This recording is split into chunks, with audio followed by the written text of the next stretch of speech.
अस्सलामुअलैकुम जी नाज़रीन, मैं हूं आपका मेज़बान Abdul Qayyum shining star YouTube channel से। नाज़रीन, जैसा कि आपको पता है, हम आपके पास हमेशा नई से नई चीज़ कोशिश होती है लेकर आएँ। तो आज जो मैं आपके सामने एक इशू लेकर आया हूँ। दुनिया के आपने बड़े बड़े स्टार देखे होंगे, इमरान खान, मेसी, मोहम्मद अली, मोहम्मद हफीज़, इंज़मामुल हक। किसी भी खेल में आप देखें, बड़े बड़े स्टार, बड़े बड़े नाम सुने होंगे जिन्होंने दुनिया में अपना लोहा मनवाया। लेकिन एक जो असल चीज़ है वो ये है कि जी इनको स्टार बनाने में जिन्होंने मेहनत की होती है, आज तक बहुत कम ऐसा हुआ है कि उनका जिक्र किया गया हो। क्योंकि इन्होंने तो एक स्टार बन जाते हैं, उससे पीछे उनको जो बचपन में या उनको सीखने से पहले जो ट्रेनिंग दी जाती है वो किस तरह की दी जाती है, तो इसका किसी को नहीं पता होता कि वो कैसे तैयार हो जाए। उसके लिए कितनी मुश्किलात उसके कोचेज़ ने की। हमारे दरमियान इसी तरह मौजूद हैं मलक मोहम्मद सरवर साहब, ICC अवार्ड याफ्ता। इनकी खिदमात पर दी गई थी और पाकिस्तान में इनका क्रिकेट में बहुत नाम है। तो आज हम इनसे बात करते हैं कि मोहम्मद हफीज़, जिनको प्रोफेसर का नाम दिया गया, वो प्रोफेसर का नाम भी इन्होंने दिया था, तो क्यों दिया गया था ये भी बताएंगे। और सलमान अली आगा भी, जो अभी करंट कौमी टीम के स्टार बनते जा रहे हैं, उन्होंने सेंचुरी भी की है श्रीलंका के ख़िलाफ़, तो वो भी इनके शागिर्द हैं। जब मोहम्मद हफीज़ रिटायरमेंट हुए या उससे पहले भी वो कहते रहे कि जी उन्होंने यही कहा कि जी अगर सरवर साहब ना होते, मलक सरवर ना होते, तो शायद वो क्रिकेटर ना होते। सलमान अली आगा ने भी अपने पहले इंटरव्यू में यही कहा कि जी अगर मलक सरवर साहब ना होते तो मैं क्रिकेटर नहीं बन सकता था। तो ये इनकी उनके ऊपर बड़ी मेहरबानी है। ये मलक साहब हमें बताएंगे नाम दिया प्रोफेसर का, वो किस बेस पे दिया गया जो अभी तक उसका नाम चल रहा था, और अब वो तो पाकिस्तान की क्रिकेट बोर्ड की टेक्निकल कमेटी में भी शामिल हो गए हैं। तो ये थोड़ा सा आप बताएं। बिस्मिल्लाहिर्रहमानिर्रहीम। कयूम साहब, पहले तो मैं आपके सवाल का जवाब ये दे रहा हूँ। जब मेरे पास आए तो ये लाहौर में पैदा हुए थे, तो इसके बाद ये सरगोदा में जाके इन्होंने वहाँ पे पढ़े। सरगोदा में गए तो वहाँ पे इन्होंने क्रिकेट शुरू की, तो वहाँ पे ये क्रिकेट खेलते, जो ये खुद भी उन्होंने बताया। तो वहाँ से ये क्रिकेट की प्रमोशन के लिए लाहौर मेरे पास वापस आए। तो यहाँ पर आके इन्होंने अपोलो क्लब में मेरे पास क्रिकेट ज्वाइन की। उस वक्त ये अंडर-19 प्लेयर थे, उससे भी छोटे थे। तो हफीज़ जो था उसमें कुछ खूबियाँ थी। उसमें एक ख़ास खूबी थी जो कि मेरे उस्तादों ने मुझे बताई थी कि जिसमें ये बात होती है वो आगे निकलता है। वो जिसमें मैं मिसाल दूंगा, अपने उस्तादों का नाम ना लूँ तो ज़्यादती होगी, जिसमें कप्तान साहब हैं, कप्तान महमूद साहब हैं, कप्तान राबनवाज हैं, मामा जूना, ज़फ़र इकबाल भट्टी, जिनको मैं नहीं भूल सकता ज़िंदगी में। तो इन लोगों से मैंने जो सीखा हुआ था उसके मुताबिक, क्योंकि मैंने उनसे बहुत मेहनत से क्रिकेट सीखी थी, तो उसके मुताबिक हफीज़ जो था वो बार बार पूछा करता था कि सर ये कैसे, ये कैसे, ये कैसे। तो मैंने उससे बहुत दफ़ा कहा प्रोफेसर बनना है, तुमने क्रिकेटर बनना है। तो बहरहाल उसकी मेहनत थी, बहुत मेहनती था। उसे जो कहा जाता था वो उससे ज़्यादा मेहनत करता था, उससे ज़्यादा उस पर तवज्जो देता था, उस होमवर्क से ज़्यादा करता था, हर बात को सोचकर। तो उसका अंदाज जो था बहुत जानने वाला, सीखने वाला। तो जो बंदा बार बार पूछता है, तो कोई सवाल ऐसे भी होते हैं जो कोई ज़रूरत से ज़्यादा होते हैं, तो बंदा उन्हें प्रोफेसर कहना शुरू कर देता है। तो क्लब में जब ये टेस्ट मैच खेल चुका था, तो हम सब दोस्त आपस में इसको छेड़ा करते थे, तो प्रोफेसर कहा करते थे। बाद में मैंने ये भी सुना कि किसी और बंदे ने भी कहा जी कि उसने उसका नाम प्रोफेसर वगैरह रखा। तो नहीं, ये हफीज़ जो है ये शुरू से बहुत लाइक आदमी, लोग बहुत लाइक था, समझने वाला बच्चा था। इसको जो समझाई जाती थी ये उस पर ज़्यादा वर्क करता था, जितनी मेहनत इसको बताई जाती थी उससे ज़्यादा करता था। ये कोशिश करता था इसे 100 नंबर का पेपर दिया गया तो 100 का 100 ये हल करे, 100 के 100 नंबर ले, तो उसकी अपनी मेहनत, हमने तो उसे समझाना था, सिखाना था ना। मैंने तो जो कुछ अपने उस्तादों से सीखा था मैंने उससे सिखाया, मगर इस जो बच्चे ये जो होते हैं ये अपनी मेहनत से आगे निकलते हैं। हफीज़ ने तो क्योंकि my family belongs to Lahore, तो मैं वापस आया लाहौर में, और मैंने यहाँ पालो क्लब में मलिक सरवर साहब के साथ जब से खेलना शुरू किया, फिर उनके साथ उनके जो वे ऑफ टीचिंग है, जो कि शायद इस वक्त बहुत कम है, जो बहुत ही मोहब्बत और प्यार से, वो आपके 100 के ऊपर भी खुश नहीं होते थे, आपके 150 करने पे भी खुश नहीं हो रहे, आपके 200 करने पे भी खुश नहीं हो रहे, क्योंकि वो आपकी बेहतरी हर पल चाहते थे। आपकी अर्ज को बेसिकली वो ख़त्म नहीं कर रहे, वो बढ़ा रहे थे और सपोर्ट करते थे। तो मेरा ख्याल है कि एक सरगोदा में फैसल क्लब और लाहौर में बात ने दिया है कि जो बंदा मेहनत करता है अल्लाह ताला उसका सलाह देता है। तो ये हफीज़ की अपनी मेहनत है, उसकी अपनी कोशिश है। मेरे जितने भी शागिर्द हैं, हालांकि हमारे क्लब में जहाँ पे ये खेलते थे उसका बैकग्राउंड में हमारे पास बोर्ड नहीं था, कुछ भी नहीं था, मगर इसके बावजूद बहुत सारे मेरे शागिर्द पाकिस्तान की सतह पर गए, सैकड़ों ने फर्स्ट क्लास खेली। तो ये इन बच्चों की अपनी मेहनत थी। हम तो सिर्फ बता सकते हैं, उस्ताद तो सिर्फ बताता है, मगर ये इनकी अपनी मेहनत होती है। क्योंकि जो अच्छा उस्ताद होता है, मैं नहीं समझता हूँ कि एक अच्छा बाप और एक अच्छा उस्ताद कभी ये सोचे कि मेरा बच्चा किसी मैदान में पीछे रह जाए। तो मैंने जो भी इन बच्चों के लिए किया, इनको अपने बच्चों की तरह समझ के, अपने बच्चे समझ के इनके लिए किया। तो आज अगर ये इनको अल्लाह ताला ने इज्जत दी हुई है, तो मैं ये समझता हूँ, मुझे कुछ नहीं भी मिलते इनमें से, कभी मुलाकातें नहीं भी होती, मैं ये समझता हूँ मुझे उनसे कोई शिकवा ही नहीं, क्योंकि मुझे इसलिए शिकवा नहीं कि मैंने अपनी जिम्मेदारी पूरी की। अल्लाह ताला ने जो मुझे तौफीक दी थी, अल्लाह ताला ने जो मुझे ड्यूटी दी थी, मैं अल्लाह ताला का शुक्र अदा करता हूँ। जो मेरा मिशन था, हफीज़, इमरान नज़ीर, कैसर बास, अयूब डोगर, आगा सुलेमान, मोहम्मद इखलाक, वो बहुत से हैं, मैं अब नाम लेने लगूंगा तो बहुत, तो ये लोग अपनी अपनी मंजिल पे पहुंच गए। तो इसका मकसद है कि मेरा मकसद तो हल हो गया ना, जो मेरा गोल था वो तो हो गया, जो मैं सोचता था वो तो अल्लाह ताला ने पूरा कर दिया। मैं इस पर जितना भी अल्लाह ताला का शुक्र अदा करूँ कम है। तो मैंने इन पे मेहनत की है, मगर मुझे जो आता था मैंने वो बताया है, मगर अब मैं समझता हूँ कि मैं इनसे भी कुछ सीखता हूँ, क्योंकि अब ये इतनी मेहनत करके आगे निकल चुके हैं, इतना दुनिया में इन्होंने अपना नाम पैदा कर लिया है। अब कई चीज़ें मैं इनसे भी सरवर साहब, अभी आपने हफीज़ के बारे में बताया, थोड़ा सा पहले मुझे बताएं सुलेमान अली आगा जब आया था, थोड़ा सा उसके बारे में बता दें कि वो जब आया था वो क्या था, और अब भी आपकी तारीफ़ करता है। इसके साथ हमारा ये क्वेश्चन है कि जी एकेडमी और क्लब, ये दो क्रिकेट को अब समझते हैं कि जी इसके ज़रिए चल रही है, लेकिन हमारी जो क्रिकेट चली है सारी उम्र वो क्लब से चली है, और क्लबों के पास तो इतने पैसे नहीं होते कि जी वो बच्चों को कर सकें, लेकिन फिर भी हमारे बहुत से क्लब के जो से मालिकान हैं वो बच्चों की बड़ी सपोर्ट करते हैं। ये थोड़ा सा मुझे बताएं कि क्लब और एकेडमी से क्या हासिल हो सकता है, थोड़ा सा। देखिए जी, आपका सवाल जो है कि क्लब और एकेडमी, क्लब जो होती है उसमें आप कोई भी प्लेयर आ सकता है, कोई भी बच्चा आ सकता है, कोई भी इलाके का बच्चा कोई भी आ सकता है। एकेडमी में जो होता है वहाँ पे आपको जाना पड़ता है, फीस दे के जाना पड़ता है, वहाँ पर आपको सामान लेके जाना पड़ता है। तो मेरा तो लग जो है वो शुमाली लाहौर से है। तो हमारे शुमाली लाहौर में, तो आप ये क्लब की बात कर रहे हैं, तो हमारे शुमाली लाहौर में क्लबों के पास कुछ भी नहीं होता, हमें कोई स्पॉन्सरशिप तो मिलती नहीं है। हमारे पास जो प्लेयर आते हैं इस इलाके के, हमारे इलाके के प्लेयर अक्सर जो होते हैं, अक्सरियत उनमें जो होता है, तो वो तो ज़्यादातर बच्चों के पास किटें तक नहीं होती, उनके पास सामान तक नहीं होता। तो जब वो बच्चे हमारे पास आते हैं तो हमारे उनकी हेल्प करने के लिए हमारे जो सीनियर हैं, हमारी क्लब के जो हमारी क्लब के बड़े बड़े प्लेयर हैं, जो दूसरे शहरों में जा चुके हैं, दूसरे मुल्कों में जा चुके हैं, तो वो हमें डोनेशन भेजते हैं, हम खुद अपने पास से पैसे देते हैं।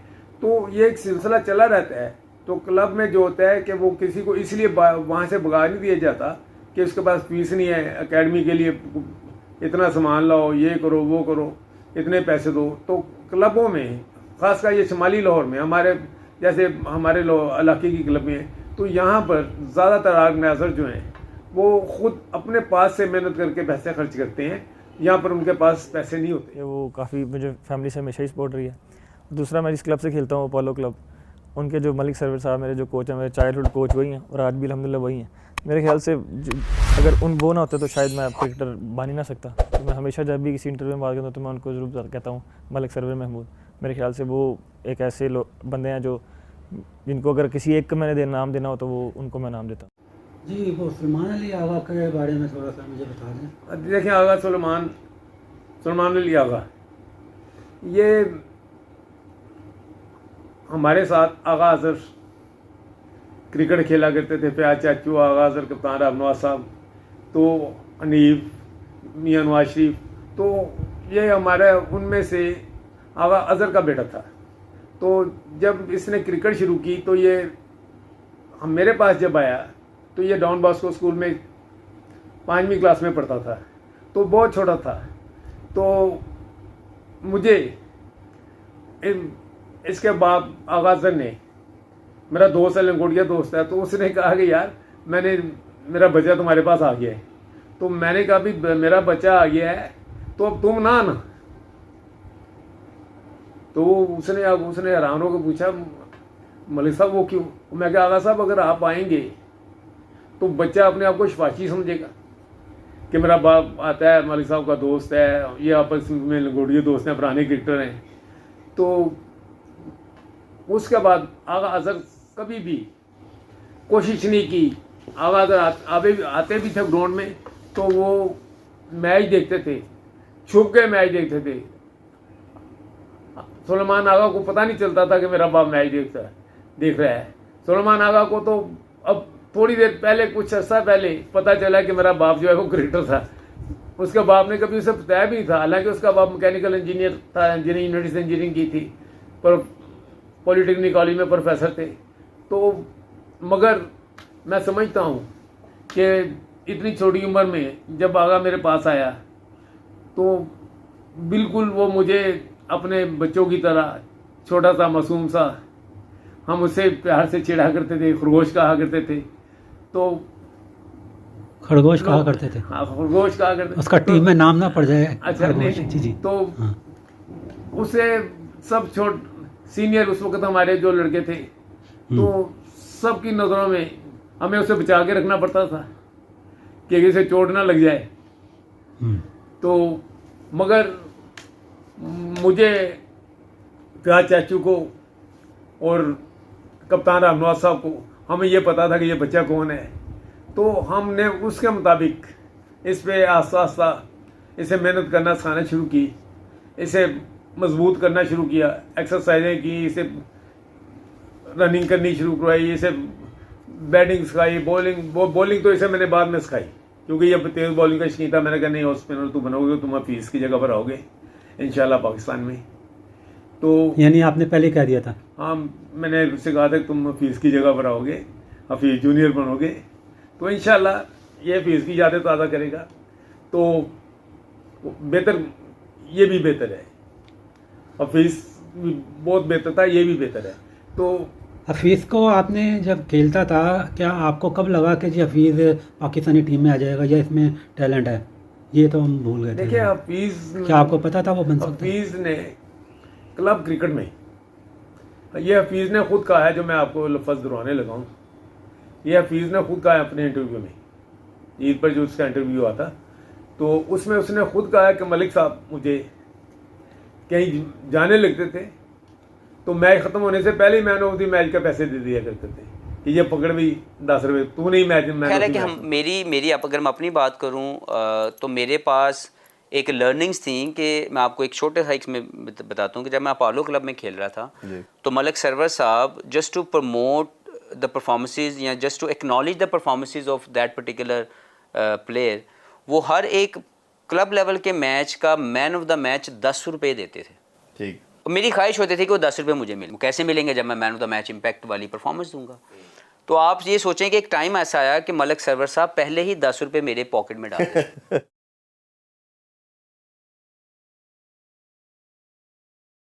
तो हफीज़ जो था वो लंबी इनिंग खेलता था। हफीज़ बेसिकली तौर पर टेप बॉल का बड़ा शौकीन था। टेप बॉल में जो होता है कि आप जितनी जल्दी पिक करते हैं, थोड़ा फासले पर से बॉलिंग हो रही होती, तेज़ बॉलिंग हो रही होती, तो हफीज़ टेप बॉल बड़ी अच्छी खेलता था। मैंने उसे उसकी टेप बॉल देख के मैंने कहा ये बड़ा प्लेयर बनेगा, पाकिस्तान का ये बड़ा प्लेयर बनेगा, क्योंकि वो बड़ी जल्दी पिक कर लेता था बॉल, बड़ी जल्दी देख लेता था कि ये बॉल आगे पीछे। आप देखें उसके शॉट जो हैं मुकम्मल क्रिकेटर वाले शॉट हैं, तो उसे हर जगह पे अप्रिशिएट किया जाता है। तो हफीज़ ने अपना जब मेहनत की, वो सरगोदा की तरफ से अंडर 19 खेला, फिर सरगोदा की तरफ से वो ट्रॉफी खेला, फर्स्ट क्लास खेला। तो फर्स्ट क्लास में इसने लगातार 2-3 सीजन 1000 से ज़्यादा रन किए। तो इसके बाद इसकी किस्मत किसी जगह पे सिलेक्ट नहीं किया जा रहा था। तो एक अमर सेल साहब आए चीफ सेलेक्टर, तो उन्होंने एक क्रिकेट शुरू करी, पाकिस्तान के तमाम क्रिकेटर इकट्ठे करके 6 टीमें बनाई, जिनको हर टीम ने आपस में वनडे 5-5 मैच खेलने थे। तो हैरानगी की बात थी कि उसमें हफीज़ का नाम नहीं था। तो अमर सेल से मेरी बहुत अच्छे रिलेशन है, बहुत अच्छे तल्लक हैं। तो मुझे क्लब के लड़कों ने, इम्तियाज़ साडर ने, कैसर बास ने कहा कि कप्तान जी ये आप क्यों नहीं जाते आमिर सेल के पास, आमिर भाई के पास क्यों नहीं जाते, या आप बोर्ड में जाके क्यों नहीं कहते कि इसे हफीज़ का नाम नहीं है। तो मैंने कहा नहीं यार हम चलेंगे, बात तो नहीं है ये कि हो सकता है मिस्टेक होगी वो। तो खैर उस वक़्त मैं इनके साथ क्रिकेट बोर्ड गया, तो मैच शुरू हो चुके थे। तो हम गए तो लकीली वहाँ पे हमें शबीब पापा भी मिल गए, अजहर खां भी मिल गए, आका जैद भी मिल गए। तो उस वक़्त आमिर सेल साहब भी आ गए मैच देखने कज़ाफ़ी स्टेडियम में। तो मैंने आमिर सेल से बात की, तो आमिर सेल ने कहा कि अपना कप्तान जी मलिक साहब ये कैसे हो सकता है, मैंने तो वो बंदे भी रखे हैं जिन्होंने 5-5, 600 स्कोर किए हैं, ग्रेड 2 में स्कोर किए हैं। उन्होंने हाजी साकिब इरफान साहब को बुलाया कि ये मलिक साहब कह रहे हैं कि ऐसे ऐसे बच्चा मिस हो गया। तो हाजी साकिब इरफान साहब कहते हैं जी वो है, ये मलिक साहब सही कह रहे हैं, लिस्टों में मुझे लगता है कोई मिस्टेक हुई है, कुछ किसी जगह पे मिस्टेक हुई है। तो आमिर सेल ने कहा जी रिकॉर्ड लाओ। जब वो रिकॉर्ड आया तो हफीज़ के 1200-1300 उस सीज़न में भी स्कोर थे, 1200 से ज़्यादा। तो वो फिर आमिर सेल अपनी आदत के मुताबिक कुछ गर्म भी हो गए कि ये आपने क्या किया है क्या। तो उससे अगले मैच में आमिर सेल ने हफीज़ को एक टीम में शामिल कर लिया। तो कुछ लकीली किस्मत साथ दे रही थी, हफीज़ के माँ बाप की बड़ी दुआएं थी उसके साथ। तो उसने हर 3 मैचों में लगातार मैन ऑफ द मैच हुआ हफीज़ से। उसके बाद फाइनल में भी वो man of the match share हुआ कैसर बाग से। तो किस्मत ने साथ दिया। इंग्लैंड की टीम, इंग्लैंड के साथ जो शारजा में मैच थे, तो उसमें उसका नाम आ गया। तो मैं समझता हूँ कि हफीज़ लकी है इस मामले में कि उसके लिए जो भी कोशिश की गई, क्योंकि ये जितनी इसने अपने माँ बाप की खिदमत की है, क्योंकि मेरा इसके घर में आना जाना था, तो मैं ये सोच भी नहीं सकता हूँ कि कोई इतनी माँ बाप की खिदमत करता है, जितनी इसने दुआएं ली हैं। ये इसकी दुआएं अभी तक इसके साथ चल रही हैं कि हर जगह पर इसको कामयाबी मिल जाती है।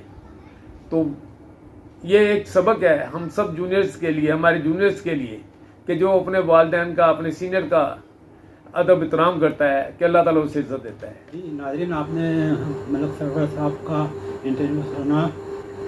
मलिक सरवर साहब क्योंकि first class cricketer, first class coach भी हैं, तो आपने सुना कि जी जो बड़ों का एहतराम करता है, अपने कोचेस का एहतराम करता है, उसी को अल्लाह सरसब्ज़ करता है। तो नए जो प्लेयर हैं उनके लिए ये पैगाम है कि जी वो अपने कोचेस का एहतराम करें, बड़ों का, सीनियर का एहतराम करें, ताकि उनको भी अल्लाह ताला फल दे। हमारा चैनल देखते रहें, सब्सक्राइब करें, लाइक करें। इंशाल्लाह नए इशू के साथ हम दोबारा हाज़िर होंगे। इजाज़त चाहते हैं। अल्लाह हाफ़िज़।